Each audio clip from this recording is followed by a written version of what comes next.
They say when it rains, it pours. As it relates to Drake, man, of course, this is news that we had to cover. If you have one of the biggest rappers in the world and their name comes up and anything close to a murder, whether that murder has already had a conviction or not, we got to talk about it. We got to cover it. I got a bunch of videos. We're going to go through the history of this, some of the backstory, and then we're going to get to one of the lawyers that was in the actual court, right? And we're going to see what he has to say about why Drake's name was mentioned, why Drake was brought into this, why Drake's name is coming back up, because Xxxtentacion'S or Xxxtentacion'S killers, they've already been convicted, right? So this is an appeal. This is an appeal. You know, we know what an appeal is, right? You get convicted of something, you lose a suit, you lose even civil suits, right? You can appeal. You can say, I think that this was missing. I think that this was wrong. I think that this was prejudice. I think that this evidence wasn't allowed. I think that this was corrupt, right? You have your opportunity to appeal. It's part of the judicial process.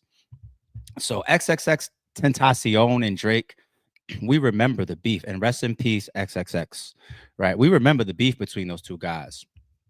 I'm gonna give you guys my opinion on Drake's actual involvement in the killing of XXX Tentacion after we go through these videos. Okay, I'm gonna just hang around for that. I'm gonna tell y'all where I stand. All in all though, I say when we just did the other day the stream about Drake and the industry's response to his pre-action lawsuits, I was, being a little bit jestful. I was like, man, this is sit down time. Even if you got to wait until after the Super Bowl, this is sit down time. And let's get this conspiracy out there before we get into these videos. You know, the talk of UMG and some of these major players, the people that really dictate pace, set the market, trillionaires, these faceless rulers, right? Damn near some Bilderberg Illuminati level, right? Control the media.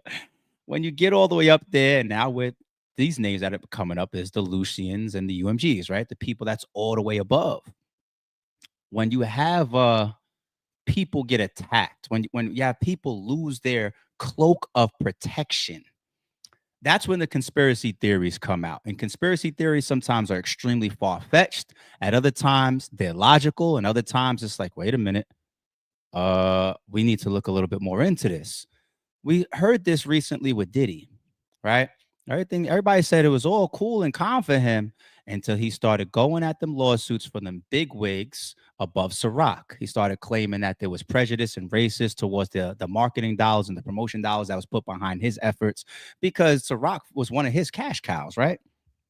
And soon as he stepped on those toes, allegedly, here comes the Cassie stuff, and we start outing you, and it's just like your time is done, buddy. Your protection is gone. And it's no different than Drake. He's going to have those conspiracy theories around him as well. They're going to say, you decide to go after Lucian and UMG. Okay, so all these times when we got your ghostwriting out of here and we boosted your sales over here, we put you number one there, or we put the machine and the bots behind you over here, or the times where you had a prior case. I might look more into that because I forgot it, but I heard it mentioned recently, confirmed.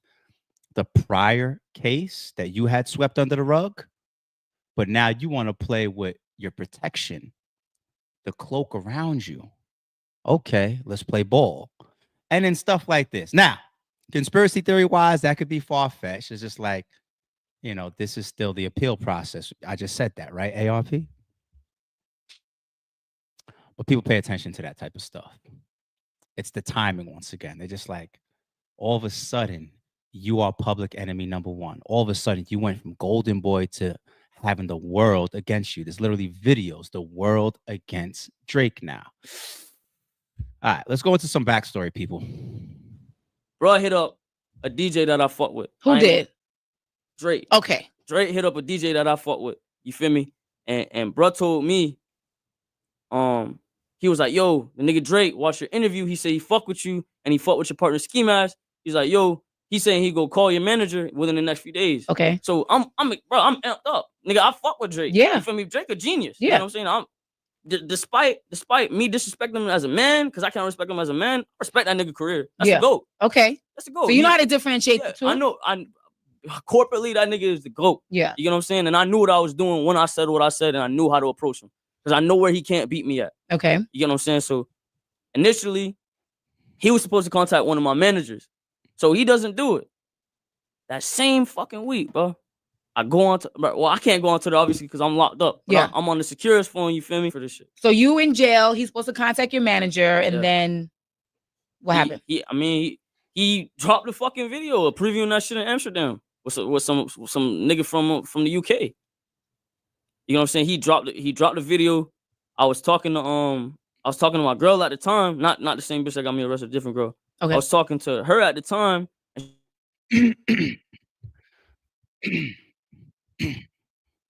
Listen to this shit. This nigga Drake a fault nigga. That's exactly what he said. This nigga Drake a fault nigga. You gotta listen to this shit.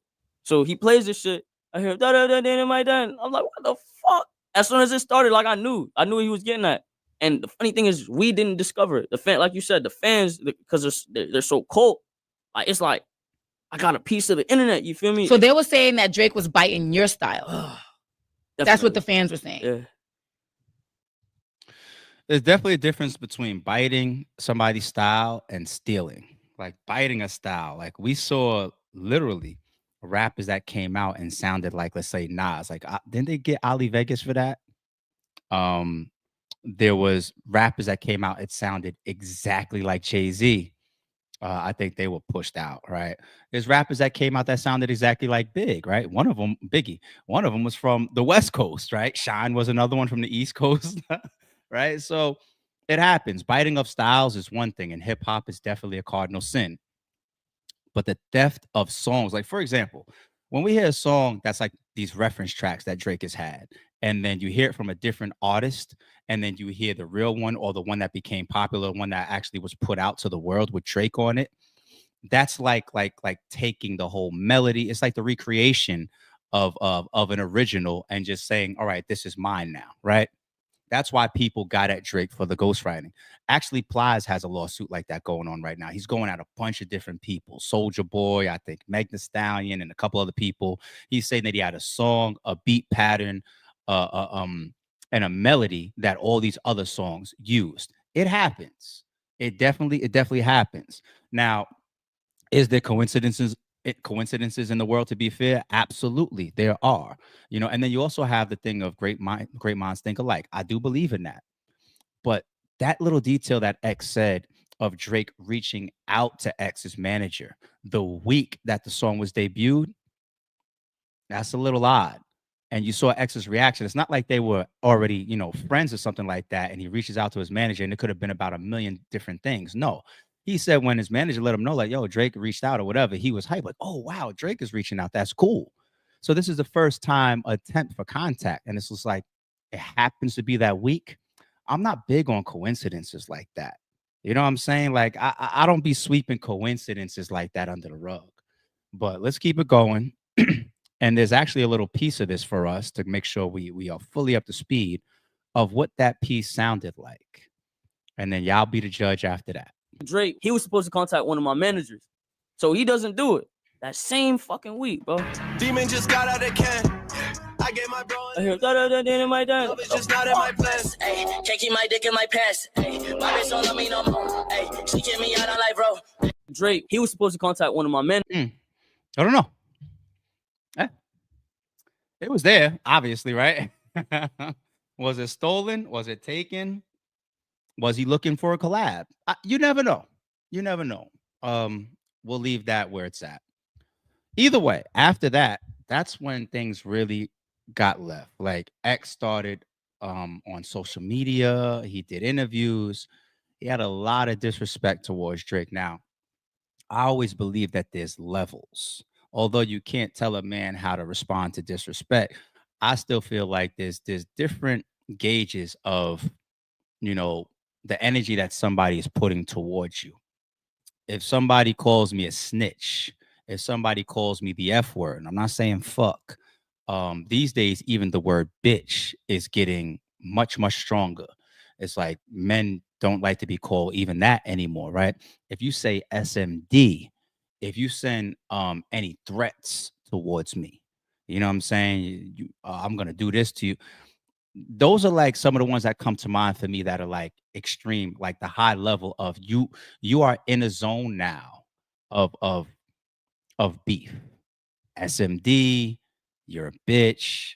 Um how about just flat out, I want to fight you or I want to do something to you. Once again, threats. Those are in the realm of like extreme, right? If you don't say those things, you don't do those things, you don't press those buttons unless you're ready to engage in that level, or unless you feel like the situation is at that level. Even people, that's another one to add to it, people's family, right? If I come out and I say, this battle rapper is a fucking clown, right? That's not deadly shit. You know, now if he feels deep about that, then he's allowed to feel that way. But I'm not giving off the energy like, yo, like we're trying to kill each other because I just called you a fucking clown and I left it like that. Right. But if I threaten the battle rap, if I say, when I see you, you know what it is. If I imply something like that, right? Different level. If I talk about that battle rapper's family, if I talk about his children, if I talk about his mother, and speaking of talking about mothers, let's go here. X did a lot of that towards Drake, right? He dissed his mom's on many occasions. But this was him not in an interview. This is him on his live, way more in raw form towards Drake. Nobody's gonna openly disrespect the fuck out of me and disrespect my craft when I'm 19 years old. That motherfucker, what is he, like 60? Like 65? Or isn't he? Didn't he get like surgery on his arms or some shit? Didn't he get like plastic surgery? Didn't you go see like Dr. 300 like 3 times? But what the fuck, bitch? You think I'm gonna let you take my shit and not say nothing? You can suck my dick. The whole team can suck my dick. Fuck OVO. Tell OVO, everybody in OVO suck my dick. Besides Party Next Door. I follow Party Next Door. Tell everybody in OVO suck my dick. That's what I mean. The SMD is in that group of you're invoking, or you're intentionally trying to push that type of button. Like, we are at that level. We are at the top level. However it goes, we are at that top level. SMD. So I don't throw it out there. I can't remember last time I told somebody to SMD. Because if I do, that means that I don't give a fuck if you die. Or you know what I'm saying? Like it's gotta be of that level. People that use that shit casually, they're either reckless or they're suckers. One or the other to me, right? And when I say, let me add context to that. If they use it so sparingly, knowing that it's an extreme term, right? Let's say people just use it randomly on the internet, like on Twitter or some shit, just like, you know, every other week somebody's telling somebody SMD, SMD, SMD, SMD, SMD. If you're a street guy, or you're a gangster, if you understand street code, or if you understand that man shit, and you know that it's supposed to have that type of meaning, if you use it so casually, you're watering down your position, or you're just trying to tell the world that I don't care who you are, I'm willing to be at death level extreme beef with all you random internet trolls. Then what does that mean about you? That means that you're either reckless, you're a crash out, or you just have that much energy. Your life is that shitty. You're willing to have all these random people that you want to just give that energy to. Let's kill each other. Because that's what can come with SMD, right? I don't, you tweeted me what? SMD. I want our energy to be at that. Like, what are you doing? You know what I'm saying? But now when you talk about X, I don't know the depth of how X felt. Obviously, maybe he felt Drake is so big of a rapper that if you take something from me, you know, it hurts my career that bad. Because if you have a big rapper, or somebody's bigger than you in a particular field, and they take something from you, or they recreate something of yours, and you don't get the credit from it, they can, from public perception, become the owner of it, right? Like Blood, Sweat, and Tears. We thought it was such a great concept in battle rap to push in, right? And then when Rookies and Vets came, the reason why when we did Blood, Sweat, and Tears Part 2, and we put the the words underneath it, RVV, right? We was playing on words. It was Blood, Sweat, and Tears Part 2 or Part 3, and it was RVV.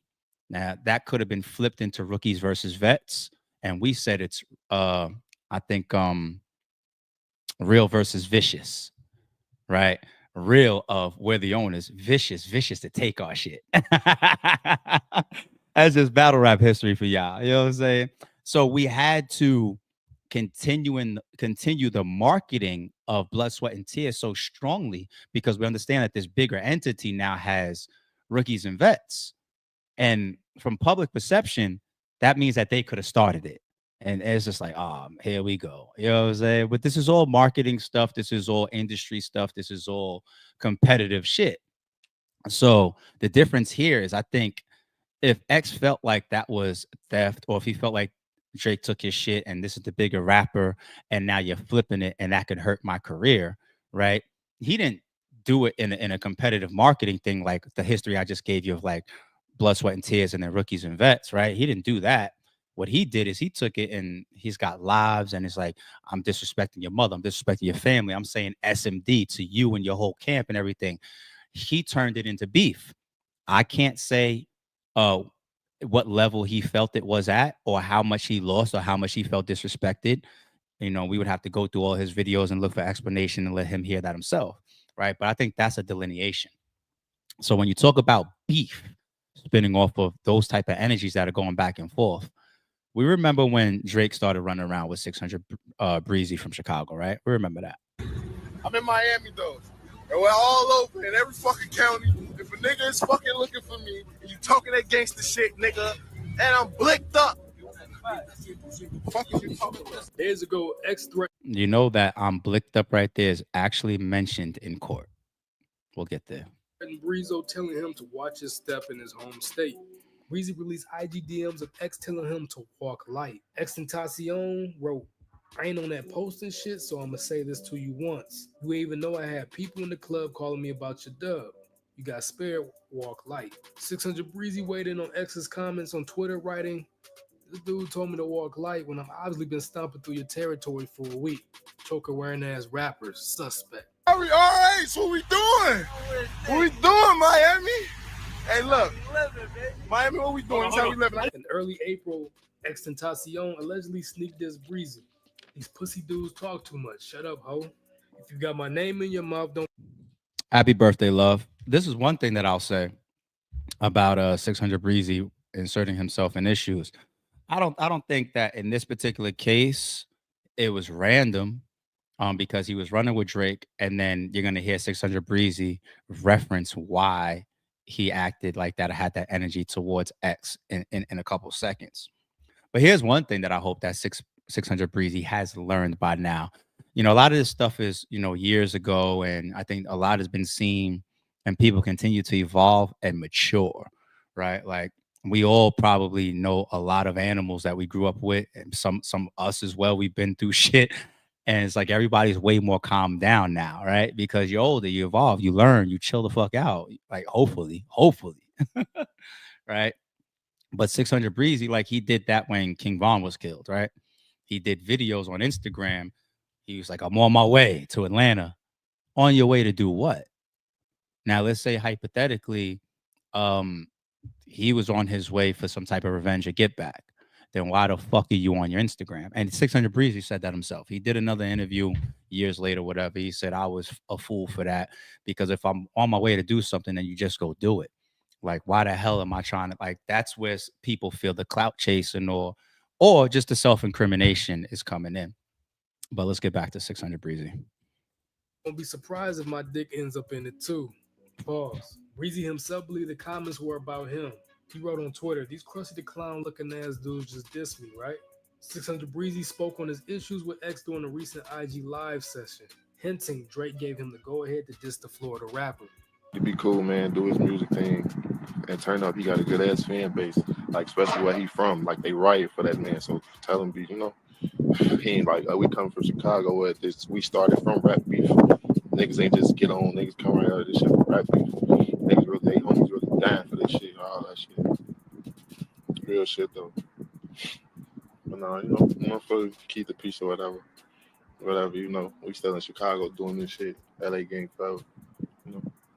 He talking about X don't even talk. Of course he not, cause what the fuck? I'm not making that shit public. I'm letting y'all know right now. I just had to let her know because I know it's her homie. Tell him stop tweaking because I will be able to travel in a minute. Period. And anytime I ask my homie, can I get on somebody's ass? He always say no. And this time he just gave me a shrug like it's whatever because he tweaking. So that's all I need. You see?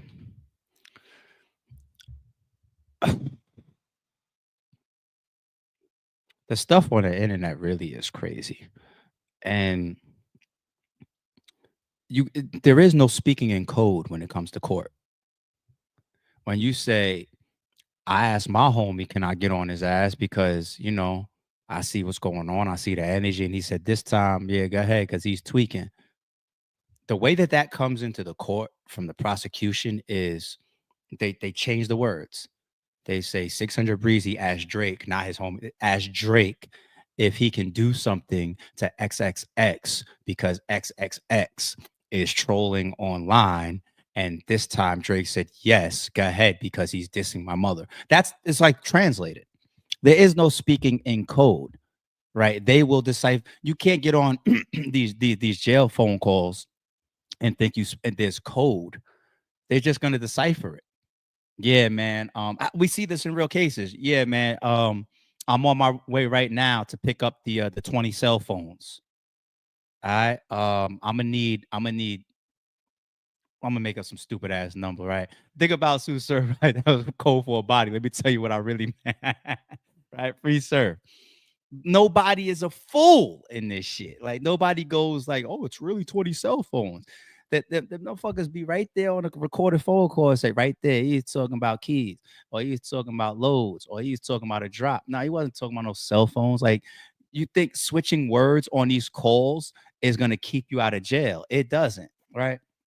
So 600 Breezy clearly right there was talking about getting approval from somebody to act a certain way or have certain type of energy in X's direction because of stuff X had going on. Right. So when we get into now, that's the backstory, people. That's some of the backstory. So once again, X's, killers were already convicted. This is an appeal now. And stay with me. I'm still going to give you my opinion on where does Drake stand in all of this. Let's pull up some of the backstory of this lawyer from the court and see what we're going to hear about this. Diedrich Devon Williams, who's behind bars for life for murdering rapper Xxxtentacion, is now appealing his case, his conviction, his sentence on the grounds that he did not receive a fair trial. And this is in part due to what his attorneys say is the exclusion of evidence that pointed the finger or maybe pointed the finger at other people. And one of those people whose name has come up is rapper Drake. So I want to quickly get you up to speed on this case before we get into these new allegations, these new arguments. Maybe they're not necessarily new if you break down this case. So last year, 3 men, including Williams, were convicted and sentenced to life in prison for the 2018 killing of the star rapper. And to be more precise, they were convicted of first-degree murder and armed robbery in connection with the shooting death of the 20-year-old artist whose legal name was Jose Onfoy. Now, the jury deliberated a lot. They deliberated for a little more than 7 days before returning a guilty verdict. This was for Michael Boatwright, Diedrich Williams, and Trayvon Newsom. Now, this murder occurred on June 18th, 2018, outside of Riva Motorsports. It's a motorcycle dealership in Deerfield Beach. It's a suburb of Fort Lauderdale, Florida. And Xxxtentacion had just withdrawn $50,000 in cash from a bank. He was leaving the store with a friend when his BMW was blocked by an SUV. In fact, surveillance footage from the scene actually captures this shocking moment as 2 masked gunmen, later identified as Boatwright and Newsom, emerged from the vehicle, confronted the rapper at his driver's side window. There is a brief but very violent exchange with one of the men shooting XXX repeatedly. Afterwards, they snatch a Louis Vuitton bag containing the cash that the rapper had just withdrawn, and they speed away. Keep your ears there, folks. Louis Vuitton bag. Stay there. Keep that in your mind. The Louis Vuitton bag that they snatched. In the SUV. Williams was accused of being the driver of that SUV. And the friend, by the way, who was with Xxxtentacion during that attack wasn't injured, but he witnessed the murder. And the jury's deliberation was lengthy, but ultimately they concluded that the evidence presented by the prosecution was sufficient. It was beyond a reasonable doubt, enough to convict all three defendants. And that evidence included the surveillance footage. It included cell phone videos of the defendants flashing cash right after the shooting. It included incriminating text messages from Boatwright, including one right after the shooting saying, "Tell my brother I got money for the new phone." And then just minutes after that, sending in a separate text message a news article about XXX getting shot. And I also have to mention the key testimony of the trio's accomplice, Richard Allen, who claimed that he was a part of this robbery and he implicated the defendants. He pled guilty to second-degree murder for his role in this killing. Hey, so before we jump into this story, I have something I gotta tell you about. I host and executive produce a show called Crime with Jesse Weber, and now it is launched on Spotify. Yes, you can just click the link below and in the description. Now, as I mentioned, Williams is appealing this decision, and a big focus of this is on Drake. It's also other issues that they're bringing up, so I want to get into it right now. And for that, I want to bring on Williams' defense attorney, Mauricio Padilla. Thank you so much for coming on, Mauricio. Happy Thanksgiving. Thank you for coming on right afterwards. So I wanted to talk about this with you, and we're going to get into more specifics of the appeal. But overall, big picture, big theme, what are you and the rest of the defense counsel arguing here? Well, I am not arguing it. I'm not his appellate attorney. I was the trial counsel. So I'm just referencing what Mr. Patanzo, which is his appellate attorney, has stated in the brief. There's so many errors that it takes a while to even break it down. One of the main errors in my opinion in the case, which I had to sit through, argue, and live it, was the fact that in December of 2020, I filed a witness list. The state's reaction to that was to file a motion saying, we want the court to strike all of his witnesses, that's not even something that's legal or that you could do. You have to itemize who you want stricken. You just can't shotgun approach and say, I want all of his defense witnesses stricken. But the state attorney did that. In a hearing that I had to defend, myself to that in that motion, the court didn't grant that, but the court instructed me to file a pleading, which was the nexus in my defense witnesses and what nexus they had to my theory of defense, which I argued was inappropriate because at the end of the day, you're ordering me to give the state a blueprint of what my defense is going to be. But I was ordered to do it, and I did it. When prior to Mr. Onfroy, which I'll refer to him as X for this interview because his stage name was Xxxtentacion, which was the victim in this case. Prior to him being murdered, he had posted on Instagram, if anybody kills me, I'm snitching right now, it's champagne poppy. I'm paraphrasing, but something to that effect, right? So imagine the decedent said prior to his death, if anybody kills me, it's Champagne Poppy, which is Drake's Instagram name. I laid out in extreme detail all of my defense witnesses list, which included many rappers, because at the end of the day, the victim in this case was a rapper. He had feuds, ongoing public feuds with not only Drake, but a lot of rappers that are either signed to OVO or related to Drake in some way, including 600 Breezy, which is a Chicago-based rapper, and a rapper that's from Toronto by the name of, he goes by Top 5, which is Hassan Ali. Real quick, let me jump in right there. A couple weeks ago, we did a stream about Top 5.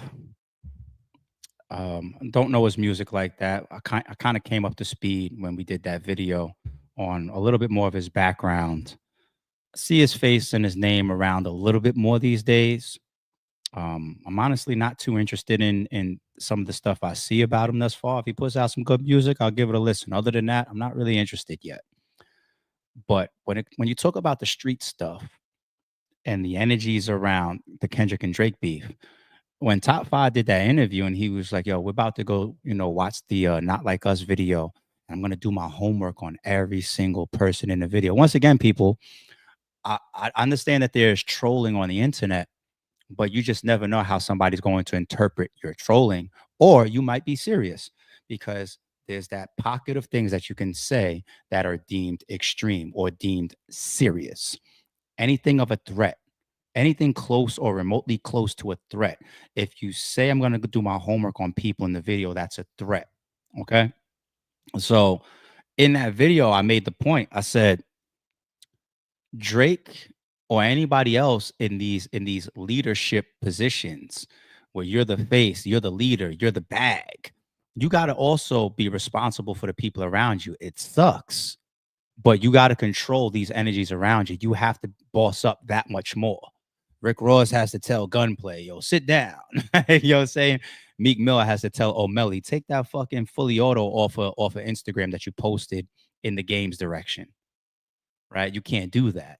You know, you have to tell Drake has to tell Top 5, stop doing these interviews, because when it all goes into court, just like right here with XXX, I get tied in. I get subpoenaed. They want me on the witness list. They want me on the stand. Not Top 5. They're going to say your name. They want me on the stand, though. And even if we have nothing to do with this shit, even me being on the stand hurts my ability to produce a bag. What if my label says, man, you was just sitting on the stand? Like when T.I. was on the stand and they made him talk about, you know, the killing of his friend. And then after that, obviously, they asked him to do the 1-800 number. No, to this day, people call T.I. out of his name about that type of stuff. I remember people like My Son and whatnot, they was coming out, they was like, yo, that's snitching, that's this, that's that. Like, we talk about is cooperation. You sold your soul to them people. I don't, commercial or not. You know what I'm saying? And even then, let's go back to Drake. If he ends up on a stand, even if he doesn't quote unquote snitch or he has nothing to do with the situation, if they got him there as a witness, right? What if his label comes to him and says, all right, man, listen, we just we got this going on around us. We're going to sit down for 5 months. Now, what about everybody that's tied to me? What about everybody that eats with me? What about the people that come on tour with me? What about the people that move around with me? They all on pause now too. You look what they're saying about OTF. I saw Trench's News. He was putting up screenshots of people from OTF like selling like jeans and all types of stuff on Instagram now. And the thought is, all right, Dirk, who's the money, who's the provider, who's the face, who's the strength, he's gone right now. He's not there right now. So everybody else underneath that really had full dependencies on him, it's a scramble. It becomes like, what do we do now? Right. And even the goons need to pay attention to that, because you think that the only thing I have to provide to you is me gooning, is me handling some of your street beefs, is me cleaning up some of your dirt, is me handling some of your issues. That's really all I got. Like what the fans are buying is your music and your image. They're not buying me as a goon standing next to you. So how do I become valuable to you? I goon for you. I do the street beef. I give you even sometimes street credibility. That fear factor that you have around you, that validates some of your music. When you do mob ties and whatnot, that comes from me standing next to you, right? And you got to be conscious of that too, as the goon, as the street nigga. Like my shit could affect how I eat. Because if I get on these interviews and I say something crazy that brings the bag into court, he might have to sit down too. And when I say sit down, I was just talking about, it's time to fall back. Shit is hot right now. Everybody knows the other way to interpret sit down. You're serving time. Somebody stop me if I'm not making this. If I'm making this shit up, like it's crazy. And I had to lay that all out in detail. The court was fully aware of my theory of defense. Prior to that, I filed a motion to perpetuate the testimony of Livingston Allen, which goes by the name of DJ Academics, because DJ Academics was friends with X and had posted long YouTube, When you're a Vlad TV and when you're a DJ Academics, you have to keep lawyers on retainer, because their platforms are so large and they engage with so many different people and they do so many different interviews and they cover so many things. Like Academics, his streams, they go into court, right? Vlad's as well. Like some of the stuff he covers will go into court. I think dude that got grabbed up for Pac shit, wasn't that one of the allegations? His interviews that he was doing, talking about like, yeah, I did that. He thought he had, full immunity. It's just like, no, he wasn't supposed to be doing interviews talking about Pac shooting dude. Here's one of the examples. You on Vlad TV. Here you go with DJ Academics. One of the things that Drake's legal counsel put in that pre-civil RICO action, right, was the fact that some hacker got on a stream with Academics and talked about being paid, allegedly being paid from Kendrick's camp, about producing fake streams and fake views with bots or whatever, right? So when you're a DJ Academics or a DJ Vlad, you better keep them lawyers on retainer year round. And here goes in instances of this right here. People will put your name in stuff legally, off the record. All, man, listen. Content regarding this beef. He actually posted YouTube saying that he was on the phone with X discussing the issue and the beef that he had with Drake, and specifically X had either said or posted something about Drake's mom, and he had posted a picture of a Drake lookalike with semen on his face, and he wanted DJ Academics to post it on his own site, and he said, I'm not going to do that. And in that conversation, DJ Academics says that you better be careful, because even though, like, and I'm paraphrasing again, even though he's not a gangster, you may be pushing him. As a reaction to that conversation, X goes and says that he takes it out off the post off of his website or off of IG, and he says that his Instagram was hacked. I laid that out in my motion to perpetuate the testimony, which a motion to perpetuate testimony is when you have a witness that is relevant to your defense and that lives beyond the jurisdictional limits of the court, and that you feel that you're not going to be able to bring them into court. So I'm basically asking the court to allow me to go to California or wherever I have to go, depose this individual, and now with his deposition, if he doesn't show up, I could use it in my defense or in my case in chief, right? So I did that, argued it to the court, and the court, in a reaction, basically said, I'm not going to grant your motion to perpetuate testimony, just take his depo. Let's just take it. So, okay, fine. I set a notice of hearing, went and served Drake in his castle in Beverly Hills. There's something that you mentioned, and I want to talk about this. So first of all, you're gonna have to say castle, you hater. Deposition that was taken of Xxxtentacion'S mother, Cleopatra Bernard. She testified that Onfroy had this ongoing feud with Mr. Graham, Aubrey Graham, Drake. She said this feud with Graham included throwing shots at Onfroy and lyrics from one of Graham's songs. You mentioned that controversial statement that he made, if anyone tries to kill me, it was Champagne Poppy. The question I want to start with as we get into the Drake conversation, were you arguing, or his appellate attorneys arguing that Drake was a part of this killing, that he was the one who did this? Or are you arguing that it should have just been allowed, you should have been allowed to present evidence to suggest there were other potential leads that law enforcement really didn't look at into this case? So again, what are exactly we suggesting? Are you suggesting that Drake had a part in it, or that just it wasn't looked into and it chose a sloppy investigation and not a fair trial? Well, in the brief and in what I was arguing in court is the latter.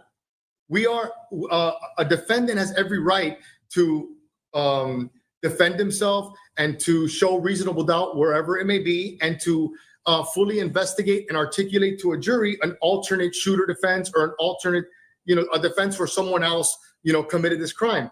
Am I going to sit here and tell you that Drake was holding a gun or Drake? But the facts, as they are stated by X's own mother, is that she knew about the beef with Drake and with Migos.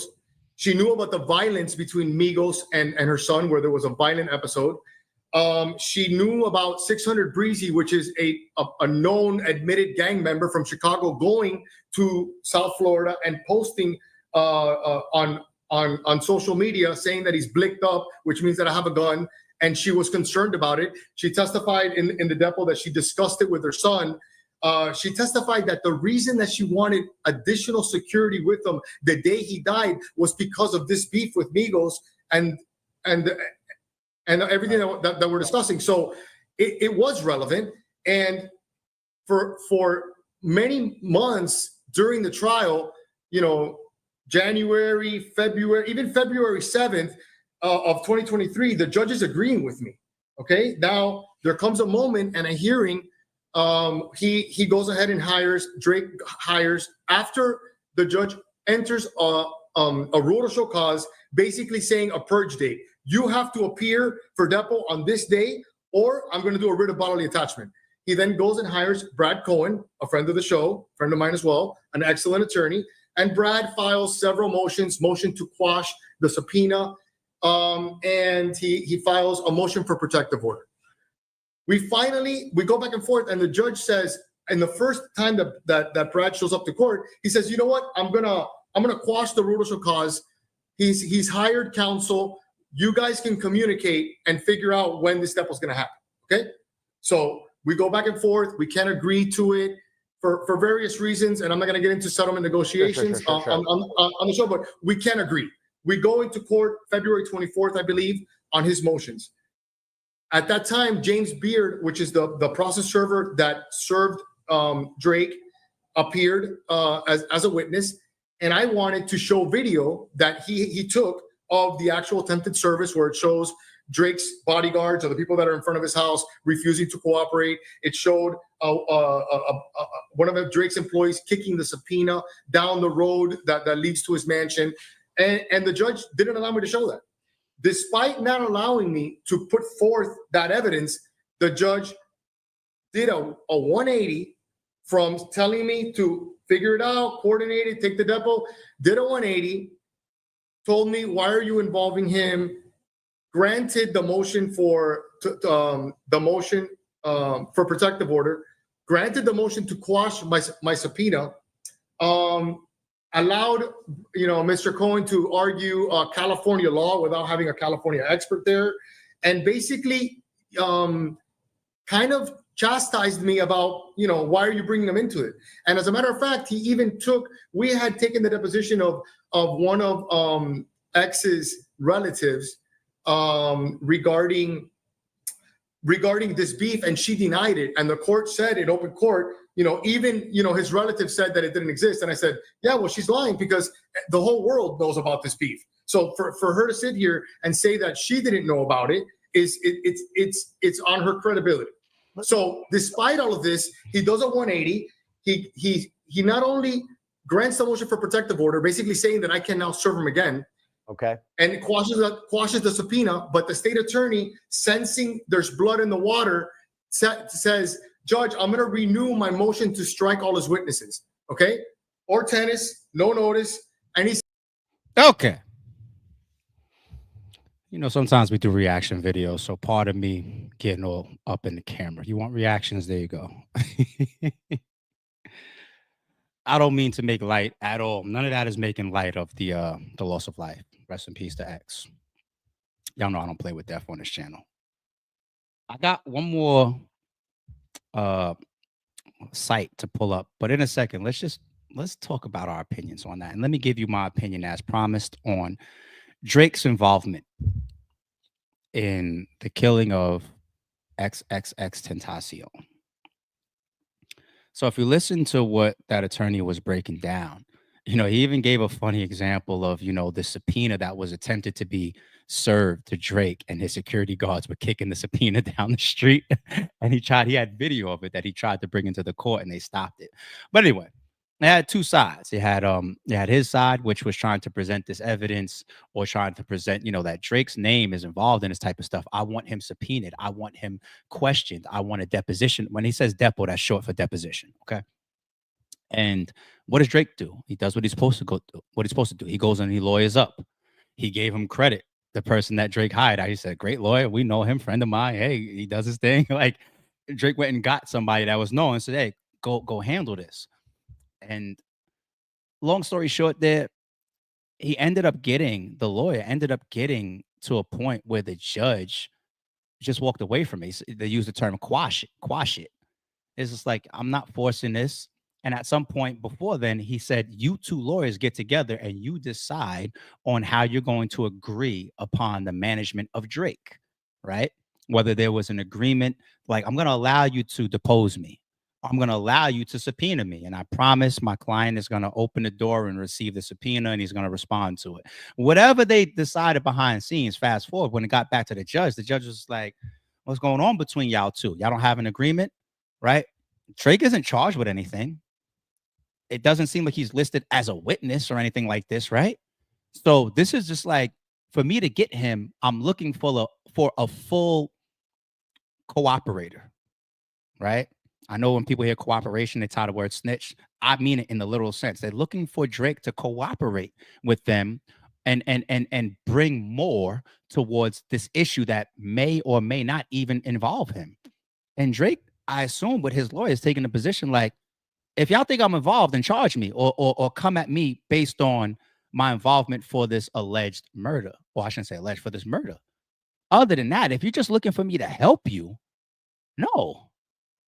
Why am I trying to just help? Just you want me just because I'm Drake. My name could be mentioned in a lot of shit. I had beef with this guy. You know what I'm saying? Yeah, I had back and forth with this guy. Yeah, he dissed me, I dissed him, I took whatever. But now something over there happened, and there's court proceedings going on with this guy, X, and you want me to come in and help? No, talk to my lawyer.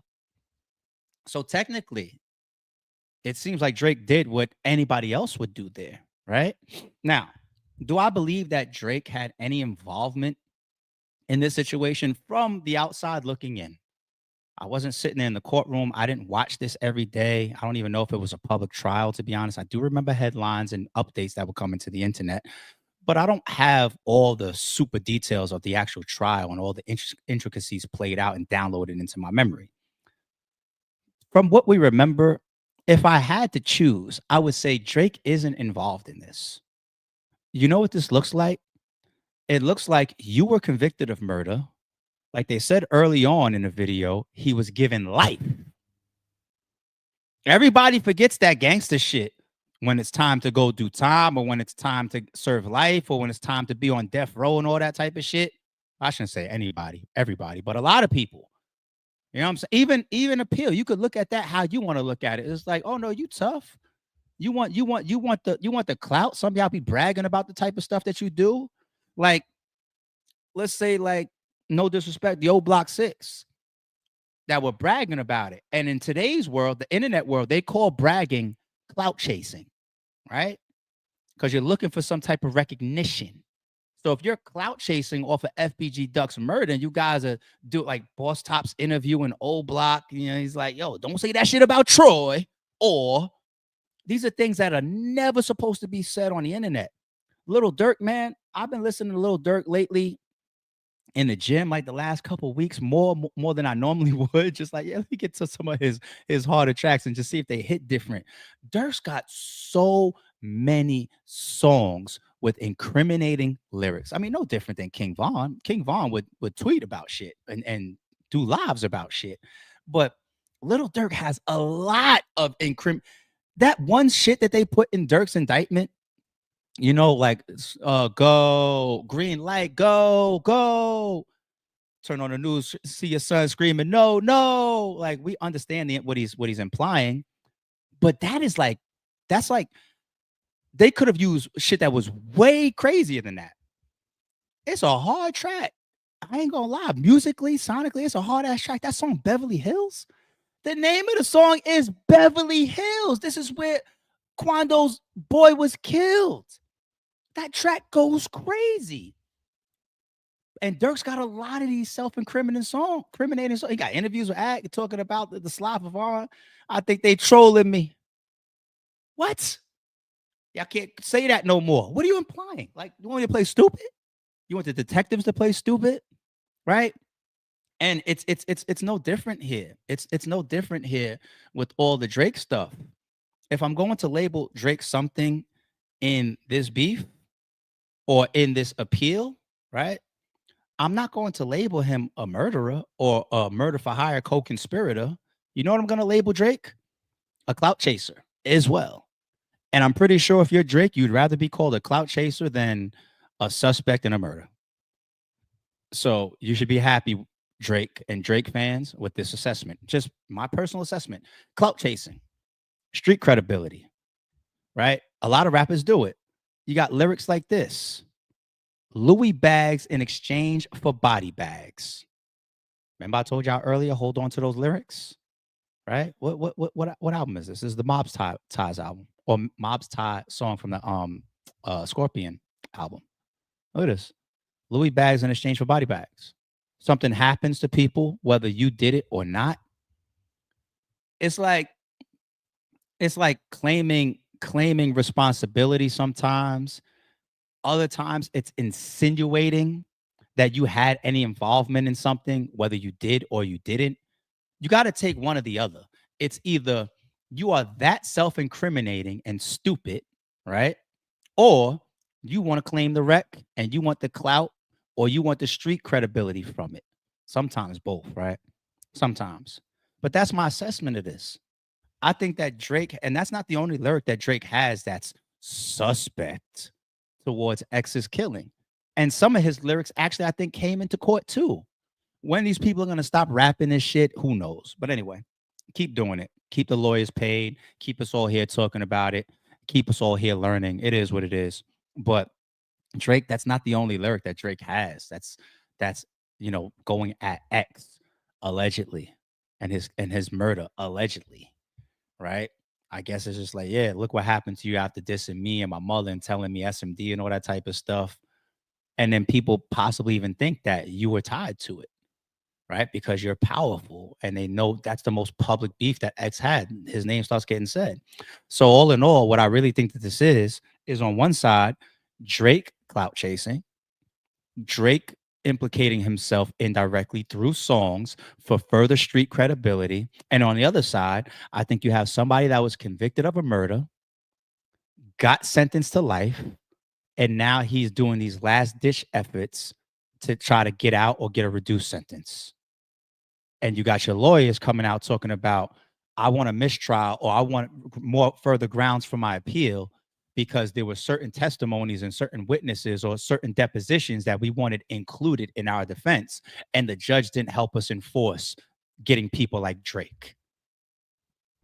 That's what it is to me. Luckily for Drake.